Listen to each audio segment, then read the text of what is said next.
Hello and welcome to the Gooner Talk back again. Tom smashing glasses while he's doing a show. It's all good. It's fine. It's fine. Don't worry about it. But that's probably how this show is going to be today, because I'm incredibly tired. Thank you so much for tuning in. Thank you for biding your time. Thank you for being so patient. The fact there's been no morning show for the last 2 days, I can only apologize. I have been away. I have been on a stag do of my own stag. I don't know why I say it like it wasn't even mine. I've been on my stag do since Friday. Got back about 2 hours. Yeah, 2 hours ago. I'm pretty good, to be fair. I'm feeling fine, actually. I've recovered a lot quicker than I thought I was going to. So I'm good. I'm fresh. I'm ready to get back to work, ready to get back to chatting about Arsenal. And what a game I get to talk about. I thankfully was able to watch it as well on the Friday nights. That was a big concern that I wasn't going to be able to watch the game. And I was able to watch the game. So I can talk about it. I'm also going to get a guest on to have a little bit of a natter with in just under 10 minutes or so as well. So thank you so many of you for tuning in as always and for sticking with the channel and coming back, of course, when we've returned to thank you so much for the kind comments about the graphics. This is the first time that we've used the Raw Reaction Show graphics this time around. These will be shared across both this show and the Tactical Breakdown, so I'm hoping you like the away strip aesthetic as well. Thank you so much for tuning in. Any picks, says Sean? Not really. I did tweet out the dress wear of which I was basically thrust into, which wasn't the most. I mean, yeah, it is what it is. Sandals, socks, shin pads, shorts, a pink football shirt, a captain's armband, a headband, all of that stuff. Yeah, standing at the station was wonderful, absolutely wonderful. So yeah, but it was a great weekend. So thank you so much for the questions. Yes, I am indeed back. Thank you, Temi. Thank you, Jose. Thank you, MRM. Thank you so much for tuning in. NSW, thank you. Anthony says, what is this? Should still be on the stag. Not acceptable. Hope you had a good one. Thanks, mate. Much appreciate it.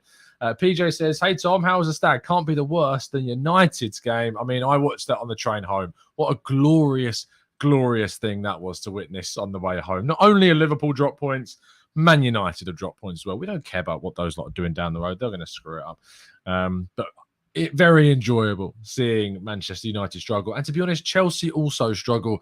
Despite getting the win against Everton, they're still struggling. I'm feeling really good. But, enough about other people and other teams.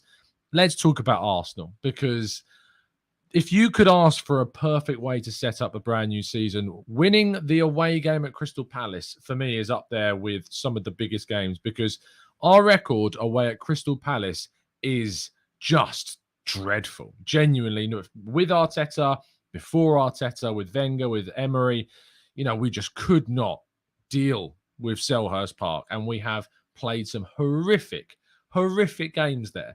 So the fact that we were able to go to Selhurst Park and win, I'd like to say fairly comfortably. I know that Crystal Palace had a lot of the ball, especially in the second half, but I don't think they necessarily threatened, bar a couple of clear-cut chances, which Ramsdale did really well with.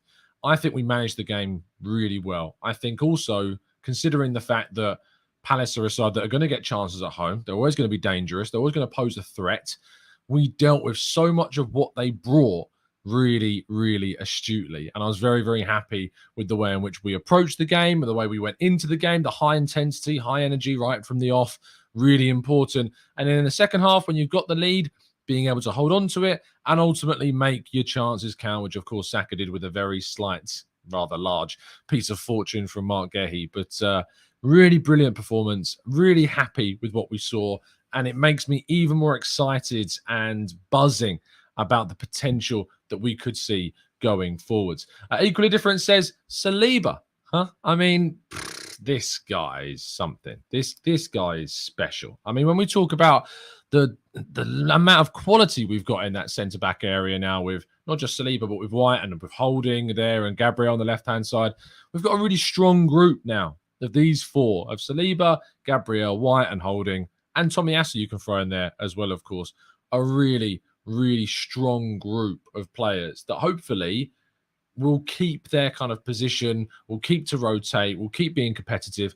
But on Saliba specifically, you can't beat this guy. Like you one-on-ones. I challenged. I was laying out the gauntlet for Premier League forwards. You got to try and beat this guy because it's gonna cost you an arm and a leg to be able to do it. And to be fair, Ben White playing next to him, there's kind of this big obsession, this big necessity, this need to always want to compare, always want to have a better. Who do you prefer? I don't care who's better. I care that we have both of them, and they are great. Ben White shut out Wilfried Zaha so many times. I think he made more tackles successfully than anyone else on the entire field, playing in a position that isn't his first choice. And White and Saliba and Gabriel and Zinchenko as a back four was such a solid foundation for Arsenal to then build off of. The second goal in particular, the build-up play for that goal was majestic. Really quality football. Talking about Bukayo Saka, his energy was great, despite the fact that Gabriel Jesus didn't get on the score sheet. You could really tell the difference that he brings to that front line, the chaos, the unpredictability, the panic that it sets in opposition defenders. All of that combined was absolutely brilliant. Kuhl says, I wanted to address the right back position this season, but I liked how Ben is playing. I tell you, it's going to be a challenge. It is going to be a challenge for Tomiyasu to get back into the team. And that is a great problem to have. Akshat says, I disagree. If Saliba is good, that means Ben White is terrible. You have to pick one and fight to the death. Sending Saliba out on loan was a terrible idea. Arteta, Edu, Wenger, everyone out. Love it. The Clockwork Tangerine says, if we are really wanting Tielemans, think we need to move this week. Man United are going to be hitting desperation mode now with Frenkie de Jong looking more likely to go to Chelsea. Potentially, I have a feeling that if another team like United was to move for Tielemans, it would accelerate Arsenal's interest in the player and potentially change it. Peter says, and by the way, Peter is an absolute legend who does some brilliant DJing and decides to throw some TC favourites into his sets whilst playing. Love you very much, Peter. Ramsdale's distribution, especially the like button, how he hit the like button. I feel like more people should try to do that. I see what you did there, Peter, and I'm appreciating it. Anyway, I did promise you that we'd be bringing in a guest for our show. And speaking of which, let's bring him in. Albert, how you doing, mate? You good? You well? Not bad, Tom. It's not been a bad weekend, mate. Started on Friday, work on Saturday, which is quite normal for me, to be honest. But I've missed you, Tom, man. I forgot what you look like. So I'm glad that you asked me to come back on your channel. It's a pleasure, my friend. It's a pleasure. No, I'm very, very happy because obviously Arsenal starting seasons has not always gone the best way. We've lost games, we've dropped points, we've lost silly fixtures. You think back to Brentford last season. This really does feel like a night and day difference from a year ago, doesn't it? Yeah, absolutely. I remember the doom and gloom. Arsenal fans are the ones that are fortunate to go to the away games, going to a new stadium, and then we lose, and it's all downbeat, downtrodden. Because the thing is, Tom, we knew what was coming afterwards in terms of fixtures. Fast forward to this season, I actually had us down for a draw. I had us down for Arsenal would take 30. I looked at the fixtures. I said Arsenal would get 13 points out of 15. And this would be the one that we dropped. This would be the one we dropped points. Yeah, because as you mentioned, I was listening to you before you brought me in, Tom. Arsenal's record at Selhurst Park is horrendous. It's not great. Let's be honest. It don't matter what time of the season we go there; it's just not good. But Tom, I was very pleased, man. That first, I'd say the first half now, but let's just say the first 40 minutes. Well, Arsenal very, very, very sharp. Very, very good interchange, and it's no coincidence for me with adding Zinchenko and adding Jesus.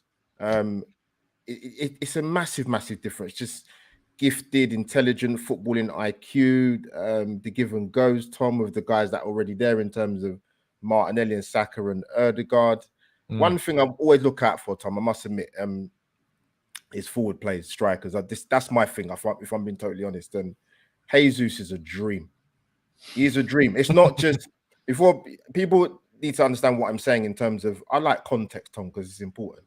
Yeah. I'm not talking about just, I'm not just talking about the game against Palace. I'm not just talking about the pre-season games. And Tom, it comes back to what I said before. When the links were initially linked with Jesus in terms of Arsenal, I generally could not understand and was baffled by some of the Arsenal fans that were, how can I put it politely? Underestimating it? Yes, not on board, Tom. Mm. To me, it was a no-brainer. You know, I know a couple of City fans that were very high praise in terms of Jesus, in terms of the player we would be getting. And it's not just his pressing, it's his movement, Tom. The amount of times where he should have got the ball, particularly in the first half, but Arsenal players didn't find him or not getting their head up in certain areas. But he was integral to a lot of our good play. And Zinchenko did well, particularly in the first half, and obviously got the assist for the goal. So we deserve to go 1-0 up, Tom. Very, very encouraging that first half, especially. You say first half, especially. You know, the second half, Crystal Palace obviously came into things more. We're playing at Selhurst Park, and they're a very decent side. To expect to dominate Crystal Palace at Selhurst Park is just it's out of the question unless you're perhaps Manchester City. And even then, teams struggle. I remember watching the All or Nothing Manchester City series where Pep talks about how dangerous Selhurst Park is for every team that goes there. I almost felt like we were a team, like the whole analogy of a bully in a playground that's kind of holding a person at arm's length while they swing their arms trying to hit you, but missing. And I know that a couple of jabs got in with the Eze chance in particular, and, Ramsdale saved too. Ramsdale dealing with that very, very well. But, Ben White, 8 tackles, 1, dealing with Zaha brilliantly, combining with Saliba when getting down that side, didn't really threaten too much in terms of hurting us. They get balls into the box, but we dealt with them well. You said the first half in particular we're very happy with. How do you kind of assess then the second half and how we dealt with the Palace pressure? You kind of touched on it, really. Inevitably for me, Palace were going to come out. It wasn't awful in the first half. I think we deserve a little bit more credit for keeping them quiet. In particular, Iberi Eze, who for me, I was kind of like, you know what, we need to get grips with him and keep an eye on him and keep him quiet. And we did, to be honest. So I expected the onslaught from Palace and for them to come into a bit more. That to me was going to happen. It just depended on how Arsenal were going to deal with it. Massive shout out to William Saliba. For those that have not watched him when he was playing in France, and obviously what they've seen in pre-season. I've been impressed from what I've seen, Tom. I've not seen loads of him, but to see him, and Jamie Carragher was waxing lyrical about him. It was like, and I understand that in the sense that if you've not seen him play enough when he spent on loan his time at Marseille, he's one of them defenders, Tom, that he very rarely goes to ground because of his reading of the game, and that's quite a skill and it's quite an art. And he was brilliant in the first half. And I'm glad you touched on Ben White actually, because it's a topic of conversation that comes up quite a lot. I must have been watching a different game to some Arsenal fans. Go on. But to be fair, Tom, there's a particular Chelsea fan who has some very interesting opinions about football generally, but said a tweet about Ben White. And like I said, I must have been watching a different game because I thought he played well. Oh, Rory's tweet, you mean? Yes, good old Rory, man. Good old Rory. Yes, Rory likes a good old debate, doesn't he? Go Rory, yeah. Yeah. Debate's a word, yeah. It could be called something else, but we won't go into it, Tom. But yeah, I thought Ben White done well. And I think I would say this is an Arsenal fans thing, Tom. I've got to be honest. I don't know if you agree or not, but we've got to stop this sort of either or with him or Saliba. Like, Saliba's come back. He's obviously benefited from being away. Broken into the French squad. He's a very good centre back, right? Absolutely. We've managed that situation, I think, as well as we could have, to be honest. And the benefits we've got from it. Yeah, so right. So people, Arsenal fans, please just get on board with Ben White. Ben White's only been here a season, people. Remember that. Like, he's not been fundamentally the wrong part of the defense over the years at Arsenal for a number of years. Give the guy a break. Like, I don't know why there's so much focus on it. I really don't know why there's this. I say I don't know. To be honest, part of me thinks that obviously Saliba was a little bit of Ben White was a bit of a lightning rod for kind of Arteta outers, I think, because obviously Arteta didn't buy Saliba and sent him on and said he wasn't ready yet, and obviously I think benefited massively from that loan at Marseille. And I think that Ben White has unfortunately become a bit of a scapegoat for a lot of the people that were quite critical of the decision to then move on Saliba for a season and instead spend £50 million on Ben White. Is Ben White, when we bought him, worth £50 million? No, I don't think he was. But the situation is with a player like that, when they're English and homegrown and coming for another Premier League team, you're going to pay that kind of money. And what we've got from Ben White is a player that stepped up considerably the right centre-back position to someone who can distribute far better than anyone we had at the time, that is strong in terms of his pace and recovery speed as well, good timing of challenges, good timing of his runs out from the back. Not perfect, but good.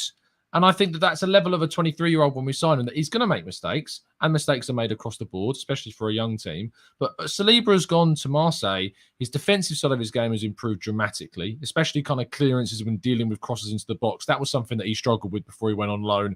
And I'm glad he made those mistakes when he did out with Marseille, because that's improved dramatically.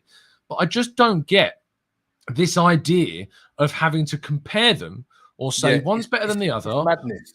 Or when Tomiyasu's back, this guy starts. You can't debate with me. Saliba's going to play. I don't give a toss who's going to play the next game at right centre back if Tomiyasu starts, because they're both great, and I think they would both do a great job. I'm enjoying watching both of them play. And Tom, that's the thing. Like, for me, one of the biggest plaudits I took from the game the other day really was clean sheets are massive, man. And you know what, Tom? I'm going to put it out on record, man, so you can come back to me. I actually think Arsenal will get more clean sheets than they did last season. So that would be the most we've set, I think, since something like 2012, 2013, if that happens. Yeah, because the thing is, like I said, we've added Zinchenko there. We know, obviously, Tierney's injury issues. Tomiyasu, unfortunately, at the moment, has got picked up something as well. But I think with the choices we have in terms of how our defensive unit's going to play this season, it'd be interesting to see whether Mikel Arteta goes and uses a system where we do play three at the back. It probably might happen, Tom, just because of the number of games you got this season. Yeah. And we've got the players to do it. That's the thing. It's not a case of shoehorning players into a system in terms of a defensive unit where you're not really sure it could work. But it can work with a flat back four or a three or with wing backs. It can. Yeah, we've got the physicality, we've got the height, we've got the pace. What is there to complain about, Arsenal fans? We kept a clean sheet at a tough. Something. I think we've got some. To be fair, let's scroll up in the chat. I think I saw some criticisms. Milin says Saliba and Luck performance was as convincing as last season. Second half was awful. And they followed that with had Eze, definitely Eze, scored. The game was done, despite it being 1-1, if that would have happened. And mid-game management was completely missing. Once Palace got their teeth in, we couldn't not handle it. I mean, if we couldn't handle it, I think we would have conceded. I think that's the obvious answer to that. And David H., thank you so much for becoming a member, my friend. Really appreciate the support. But clearly there is still these doubts. So what needs to happen? Albert, what do we need to do against Leicester and Fulham and Bournemouth and Villa to quell these doubts? The easiest answer to that question is to take the next 12 points. 12 points. That's the first immediate thing. In regards to sort of the comments you kind of brought up, I mean, what I would say, whether people agree or not, Palace are no mugs, and they're at home. So if they're 1-0 down in a game where they can get back into it and they've got the players to do it, of course we're going to come under the cosh. That was going to happen. I don't see that as an issue.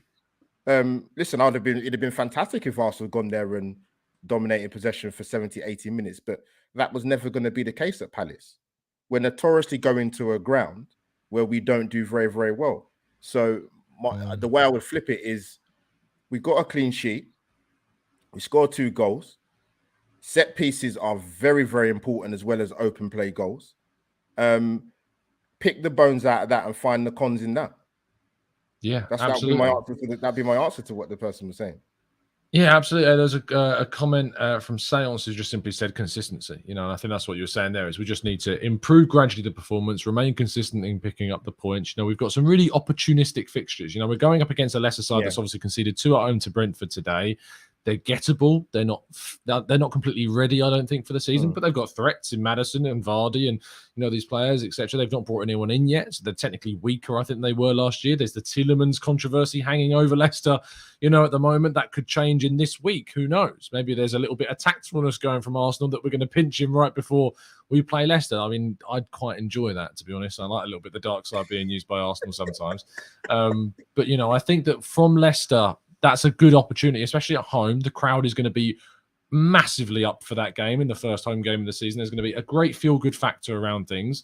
And, whatever happens, we go into that game. I think, are we still second? I think Manchester City's 2-0 in. They're alphabetically still behind us. Yeah. So I'm loving this. I'm saying we're alphabetically second. So that's where we're at right now in terms of TGT. But I think Bournemouth second. So we're alphabetically third at this moment in time. So there you go. Sam, thank you for the donations. As if White didn't clean up himself, he delayed the attack and allowed others to get into position to cover. Zaha was nullified. What more do we want? Data for World says, question, one thing I noticed in the Palace game is that we need a wide player equivalent to Saka. I think lack of depth was the reason Arteta didn't make an early substitution. What do you think? And he suggests possibly Moussa Diaby as an answer for that. What do you think? In terms of Moussa Diaby, I need to do my homework a little bit more, Tommy. I'm sure we'll have a chat off stream one time where you can tell me all I need to know, mate. But yeah, I mean, listen, again, when the links were with Rafinha, I didn't think that would happen anyway. But anyways, I do think it's hard, Tom, because I'm not saying there's not players out there in terms of maybe the equivalent to Saka or just a little bit under in terms of quality, but it just depends how Arsenal see their next couple of positions that they want to buy. Really, I know who I still want to midfield. What player wise? Yeah, Tommy, know my thoughts. Listen, get me in a car, man. I'll bring. You're gonna say Draxler then? Draxler. No, not Draxler. Tom, like I said to you before on your channel, man, get me in the car. I will bring Tielemans to Arsenal. No, I can't disagree. I like him a lot. I don't really know why I kind of have theories why we're doing what we're doing. I think it's because they think they're trying to look at other targets who could be better, but just go get him. Just go get Tielemans. Bring him in. Also as well, Tom, obviously we bought in Marquinhos, but from the outside, maybe he won't be blooded in anytime soon. I'm guessing. Because cup competitions, sub appearances, that's about it. I don't expect him to be a starter this season at all. No. So it'd be interesting to see, man. It will be. We've got some of our business done early, which does early enough, shall I say. It depends what kind of Arsenal fan the fence you sit on, really. But you know what? There's a possibility that they will try and bring in. I think realistically, Tom, if we're going to bring in more players in terms of adding more to squad depth or whatever, I think probably we'll get one more done. If we get two, I think that at a push two, but I think one definitely one. Mm-hmm. Yeah, I think obviously the club are very active. They are looking to try and do things. They want a midfielder and they want a winger. And the thing is that they're only going to bring in the players they are 100% certain are right. If they feel as though for whatever reason Tielemans isn't the guy, they won't sign him. They're clearly interested, but I think they're looking at other potential targets who they are probably more convinced by. Who they are, we don't really know. And I think they're looking at potential wide players and what deals can be done. This link to Moussa Diaby has come out of nowhere. I'm going to discuss it more on tomorrow morning's 8 a.m. show. But, I just think that he's kind of a name at the moment that's kind of out there in the world of wide players. I'm not sure how realistic the idea of going for Diaby is, and he would be very expensive, and you're looking to spend 50-60 million pound on a player that doesn't start for us right now. People might say that he goes on the left over Martinelli. I'm not sure that I'd drop Martinelli at the moment, even for Diaby. So to spend that amount of money on a wide player, you're taking quite an investment and a bit of a gamble, and especially when you haven't even agreed a deal with Saka for a new contract yet. So I just think that there's a little bit of a question mark for me over the Diaby kind of line, and so how real or even how sensible that would be. Amir says, Tom, do you think that Sambi will get good minutes this season? Do you think that Sambi is going to find his way into the team? He came on for what I like to describe as a Sevilla-style cameo, where a player comes on and then walks off the pitch because the full-time whistle has gone. That's basically what it is now. What do you think? I think the fact that he wasn't loaned out would tell me that he will get some game time. Probably not in the more prominent Premier League games. You're looking probably at the Europa League games and maybe the League Cup games and FA Cup games. But I think that's about it. Unless, as people have mentioned in the chat, depending on how Arsenal's injury situation occurs this season. Hopefully not too bad. Fingers crossed that it's not. Yeah. Juko says, Tom, if we really want to compete with City and Liverpool, 50 million is nothing to talent we're being added to our squad. I hear what you're saying, but again, you have to be able to spend money cleverly. And Manchester City don't spend money, I would say cleverly, because they don't need to. You know, they don't need to spend money necessarily in the same way because they've got loads of it. So they can throw loads of money on players that don't work out, like Stefan Jovetic and Iliquim Mangala, and you know, these guys that they've spent so much money on, it's not necessarily worked out. Chelsea were very similar as well. You know, the amount of money they would just chuck on random players. Very similar. Liverpool are a much better example. You know, Liverpool are a team that have spent money in the last few years very, very smartly. They've sold really, really well, and they've bought really, really well. And I think that the difference is if Arsenal are going to do what we need to do to close the gap with those teams, is a 50, 60 million pound signing cannot be a miss. We can't afford to mess up that type of deal, because if we do, it sets us back 2 or 3 years. The signing of Nicolas Pepe hasn't worked. And that right-wing position would have been set back 2-3 years had we not had a miracle kid coming through our youth rank that we do in the terms of Bukayo Saka. But we don't have Bukayo Sakas throughout the squad coming through in other positions, unfortunately. So if we're going to go and spend on a midfielder, we can't afford to allow that player to be another Nicola Pepe. To replace Nicola Pepe and find someone to compete with Saka, we can't afford to spend 50 to 60 million. Spending that amount of money doesn't guarantee you closing the gap to anyone. It's about how you spend it and what you do that's going to change your ability to compete. What do you think? Tom, you make a good point, because it's. I mentioned this before on your channel before. We don't. One of the things that frustrates about Arsenal is that we don't sell well. So I know people talk about Liverpool, Man City, and the money spent, but if you look at some of their player sales, it's been phenomenal. Chelsea, I look at Zuma, Tammy Abrahams, who's the other guy? Hazard. Liverpool, you've got Solanke, Jordan Ibe, Solanke. What's the other Brewster. guy's name? Ryan Brewster. Man City, let's be even them, to be honest, Tom. Jesus, Ferran Torres, Leroy Sané, they've got a lot of money back for those players. Absolutely. Yeah. So people need to remember that until we get back to being the club, right, that actually makes good money on our players. Yeah. So there you go. Yeah. So that's one aspect of the club that Arsenal, I don't know how long it's going to take, unfortunately. So that's not going to make Arsenal fans happy, how we're going to actually rectify that and make that a bit better. I mean, people complain about the Leno thing, for example, but I'm like, Tom, let's be fair. Like, he's a free agent. Like, we're not going to get a lot for it. Yeah. No, he's a free agent next summer, and we got 8 million quid. Well, we got 3 million quid plus a fair few add-ons that hopefully are very achievable.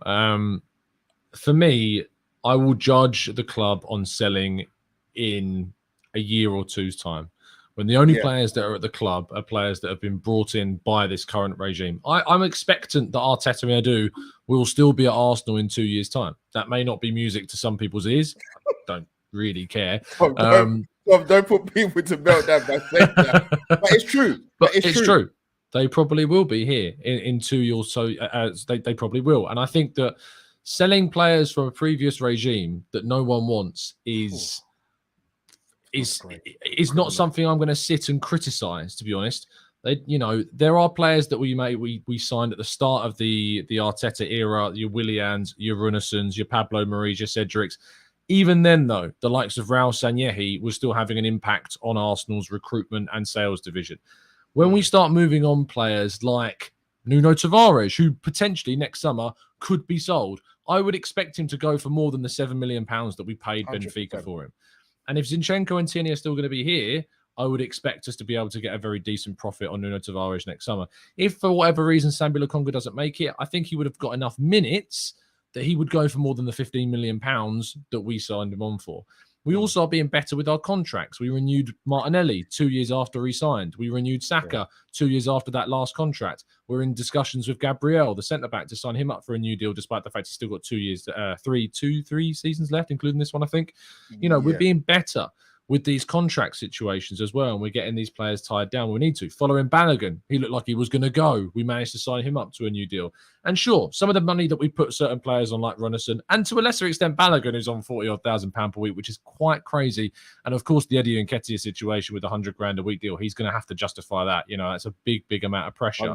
But I also think that, I think they've seen something in Nketiah that they're willing to take a bit of a gamble on, willing to say, look, we're going to back you. And hopefully we see the benefit of that. And I think there's potential that we will. Sam says, what are your biggest takeaways from the opening first weekend of the Premier League season? Ooh. That is a very good question, Sam. That's a quality question, man. I'm trying to think. What can I take away? I think that we've got to think about the promoted teams like Fulham and they're no mugs. What they did to Liverpool. Tom, the unfortunate thing is I actually missed that game because of work. But I from what I hear, Fulham should have won. Yeah, they should. Yeah, I watched it. Yeah, they should have won. Yeah, but it's hard to say, Tom. Really, what to take away from the first week because you have to remember a lot of these players. They're still kind of part of pre-season and it's the fitness levels. And I think if you ask me that question, how's the season going to take shape after the first 3 months? Then I can probably give you a better answer. But it's difficult after just the one Premier League fixture so far because, like I said, it's the fitness thing for a lot of these players. I think for me, the biggest takeaway is obviously that you can't underestimate any team still. And that, things are going to change rapidly throughout the season.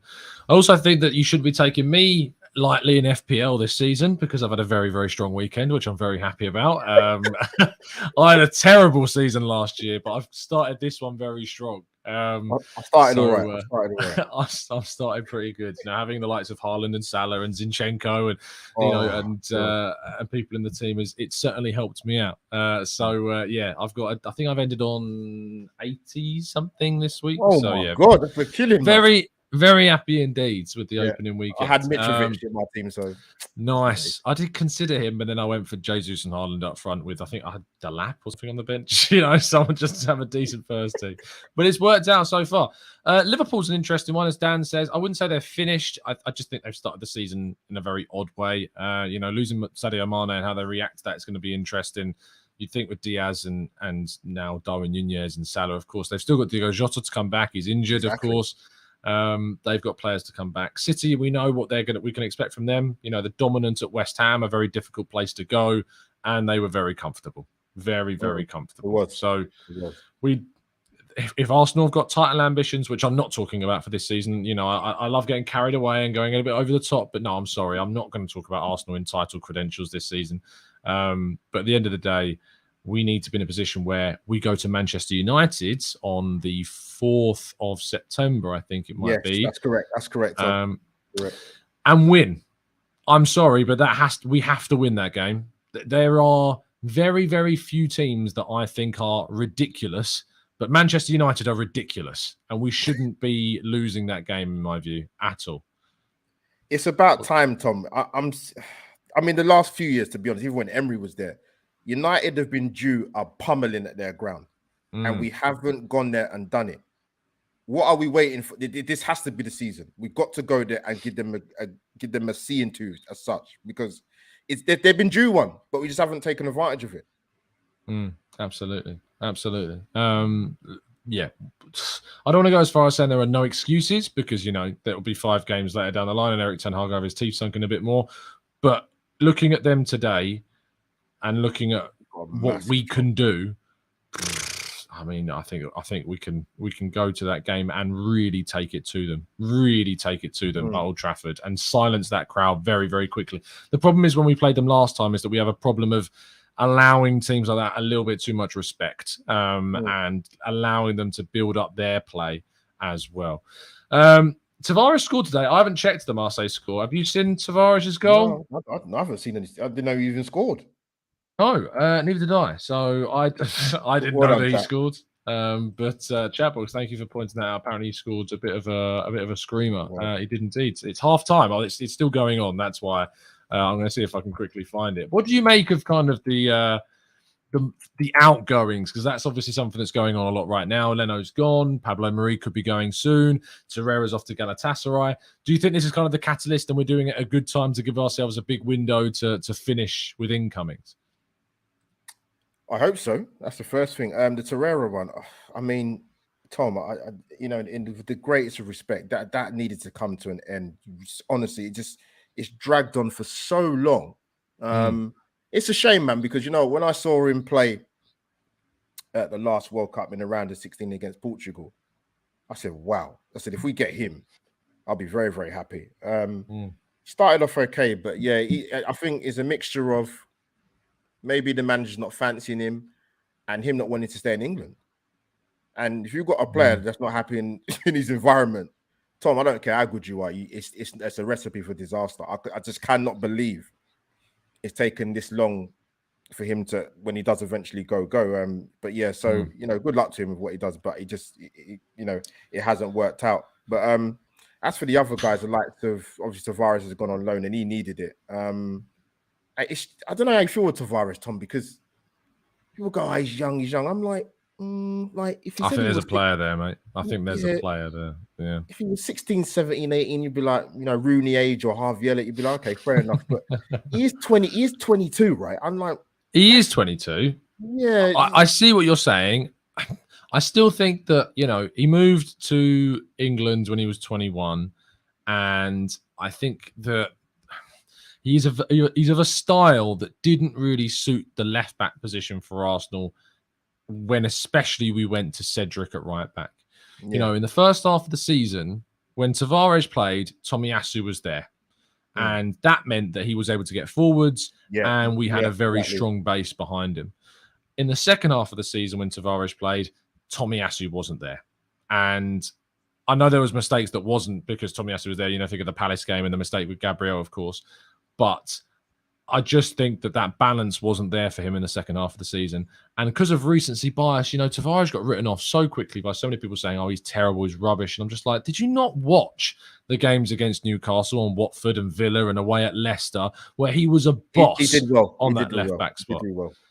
So that's the frustration, I think, for me, is that there is kind of this, there's this kind of, I think Arteta actually says it in the All or Nothing series where he says, English fans, we just kill players. I heard we kill players so quickly. Yeah, absolutely. The Real Folk Blue says the All or Nothing series showed that Tavares needs to be stronger mentally and he dwells on his mistakes. And that's youth, that comes with youth and that will come with age and experience. Let me get your thoughts on the All or Nothing. I've not really talked about it on the channel since it's come out properly. What do you think? Tom, I'll put it this way to you, right? When the links were first spoken about in terms of it happening, I was like, I wasn't really sure, to be honest. I was like, do I really want to watch it? I still, and to some Arsenal fans are very adamant; they don't really care. They do really. So I did actually know what, Tom. I did actually watch it. I banged out the first three. The first one I was kind of I won't say hooked is the right word, but I was like, I was kind of like, this is interesting. Yeah. And the next thing I was like, okay. It's number two's not. Nicely. Number two's a bit. No, they wasn't. They didn't have enough punch for me. But then, listen, I'm not in the Arsenal dressing room. I'm not a player, so it's pretty different for me looking at the viewer. But I think it will probably spice up in the next couple of series. But yeah, I guess for me, Tom, I wasn't really too fussed when I first originally heard about it, and I was like, I will watch it, but if I'm not going to kill myself to watch it. There's some people that set their alarm clocks for midnight. Yeah, so our good friend Mo Hader was watching it at midnight. Yeah, forget work in the morning or whatever. I'll watch it, but a good first episode, Tom. But the next two, I was like, we'll see that. We'll wait for the rest. Yeah, I think number 4 is clearly a highlight. Aubameyang's controversy is going to be in that one. There's going to be a lot of people that watch that one. I think that'll be probably the most watched episode potentially of the entire series. Is episode 4. We'll have to wait and see, as well as the conclusion, of course. I think there are some things that are a little bit disappointing about it. I think they rushed the start of it too quick. I think they went into the season too fast, and we didn't hear enough about the Brentford fallout. Whether or not people say that's because the cameras weren't really in place, to my understanding, they were. They certainly were around and in place, and more could have been, I think, done during that game. And in terms of what I want to see coming up. You know, I want to see more behind the scenes stuff. I want to see more tactic stuff. I want to see more of kind of, I don't want to just see drama. I want to see substance, you know, and I think that's a fair criticism that we've not seen enough substance. We've seen a few little cheeky tactics from Arteta, but I want to see more. You know, the Manchester City one I enjoyed a lot because you got to see a lot of what Pep really did with that team. Yeah. I'm hoping that we're going to see more of that throughout the coming weeks, but I'm worried that they're just going to prey off the drama of the season and the disappointment at the end, of course, with the Aubameyang controversy, with the Nottingham Forest game. That's my concern. But I, like you, would have not been waiting until midnight to watch it. You know, not Tom, that there's nothing wrong with that. I just think, you know, Tom, what do you think of the? What do you think of the? What do you think? I had a discussion with one of the guys I collab with. He said, sometimes to me in life, timing is everything. Do you think the timing of it coming out was great, or could they have done it 2 weeks ago? I think it's great commercially for them. You know, start the season, all the hype's around Arsenal coming back. So you put on that series the day before the Premier League season. You know, you give some people a thing a day early. So it's perfect timing for that. I don't buy into it being a distraction. I don't think it's a distraction at all. You know, as Arteta said when he was asked about it, he said the distraction was last season when all the cameras were there. You know, that was the distraction. The distraction's gone. It's finished. You know, they're not filming anymore. So no, I don't think so. I saw, and I was very disappointed actually because I rate The Guardian, but there was a review by The Guardian that Clive replied to that was like, Arteta's a supply teacher, and that, you know, this is a series that fans will enjoy unless you're an Arsenal fan, you know. And obviously, I think there is a little bit of a sense of wanting to kick Arsenal and just make a joke at Arsenal. And because actually, you know, I think it's a really interesting series still, and there are some disappointing things that I've highlighted. But I didn't get that. I think there's a case of just, you know, it being hyped up negatively with hyperbole to make it sell a bit more. And I think it's an interesting one. But yeah, I'm looking forward to seeing the next lot of episodes, and I hope that obviously this season goes a lot more successfully than one that was actually documented. Maybe they'll regret not filming this season instead. But Albert, thank you so much for your time, my friend. I appreciate it. Tell people where they can find you, as always. Tom, it's always a pleasure to come on your channel, honestly, mate. Yes, people, I have my own channel, Albert JTV. Please come and subscribe. Tom, I want to say a big thank you to you for giving me the last push to get to the 1K. I'm already thinking about 2K. That's my mindset, man. Get that content out there. Thinking forwards. Yeah, live stories is coming. Weekly surgery is coming back, people. So come and subscribe. And obviously, as you know, I was doing the Women's Euros content. Brilliant. Absolutely. Yeah, mate. It was brilliant. Honestly, mate. Absolutely fantastic. Lovely stuff. Oh, thank you for coming on the show. I'm going to read through some of the more of the chat's comments, but I really appreciate your time, as always. And I'll catch up with you soon, fella. Definitely. See you soon. Have a good one. See you later, pal. Right. Much thanks to Albert for coming on the show, as always. Always a pleasure. You can find him on YouTube at AlbertJTV. Make sure you're subscribed. He does plenty of fantastic content. And as you've just seen there over the past half hour, he's a great guy too. So make sure you go and subscribe. Let's jump into the chat. Let's go through some more of your questions and comments for the next 7 or so minutes. Let's go to Z Blogger, who says, guys, and I'm not going to shout, says, what do you make of the Man United today? Do you think they will finish above Arsenal? No, I don't. I haven't thought that they would, and I don't think that they will. But Daniel says, you wouldn't underestimate Man United, would you? I mean, I don't think I'm necessarily underestimating Manchester United, to be honest. I do think that they are a team that are vulnerable. I think they're going to be a team that are going through transition, and it's going to take a long time for Erik ten Hag to implement his strategies, if he's able to, you know, because Man United are not Ajax. They are a very, very different beast to Ajax. So I'm not convinced that he is going to be able to integrate what he wants to do. I think Arsenal, ironically, would have been a much better fit for an Erik ten Hag. I think it would have worked out a lot more. But I was very disappointed in a positive way, because I don't want Manchester United to do well, obviously. But I was expecting more. I was expecting to see something. I was expecting to see some evidence that pre-season had made a difference. But they arguably looked worse than they did at the end of last season, which for the Man United team of last season genuinely takes some doing. So I hope it continues. My goodness, I hope it continues. And I really, really hope that they just wither away into mediocrity, which is where they frankly deserve to be. Tom says, whatever happened to Jonathan David's rumours? Lille's still strapped for cash. and he's a pacey goal-scoring winger who loves to get central. We shouldn't let the Pepe signing taint that club. I don't think we have. We signed Gabriel after the Pepe signing, so I don't think we've let the Pepe deal sour the waters anymore. The problem with Jonathan David is his second half of the season last season was very underwhelming.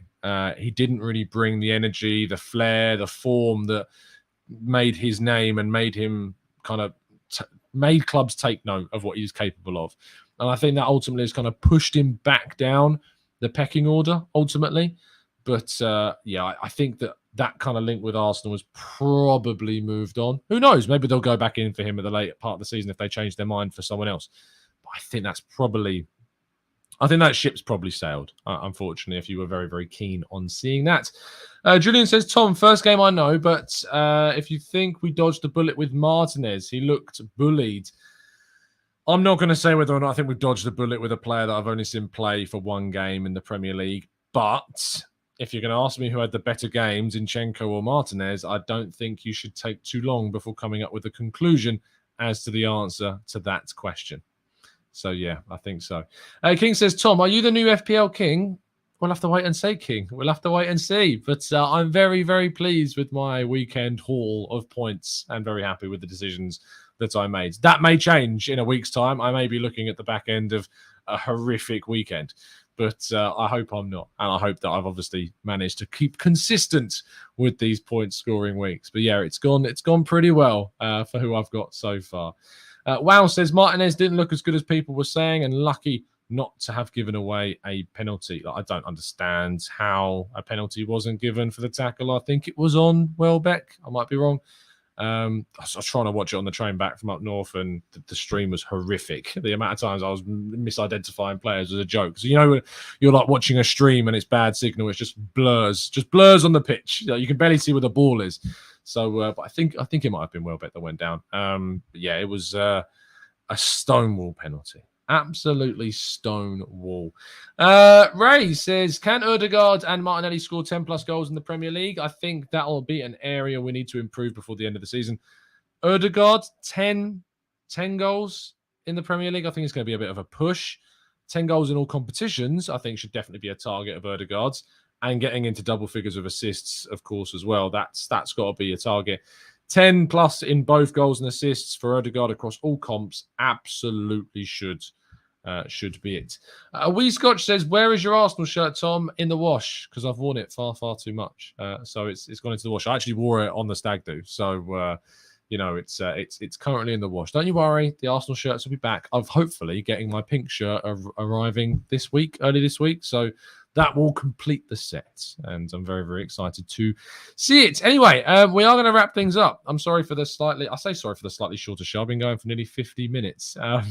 But thank you for tuning in. Do drop a like on the video as always. Subscribe if you're new. I'll be back bright and early tomorrow morning, of course, to bring you all the latest Arsenal news, views, and transfer news. But thank you so much, as always. I will see you bright and early. A massive thank you as well to Albert for joining us. But most of all, as always, up the Arsenal. Come on, you Gunners. What a win.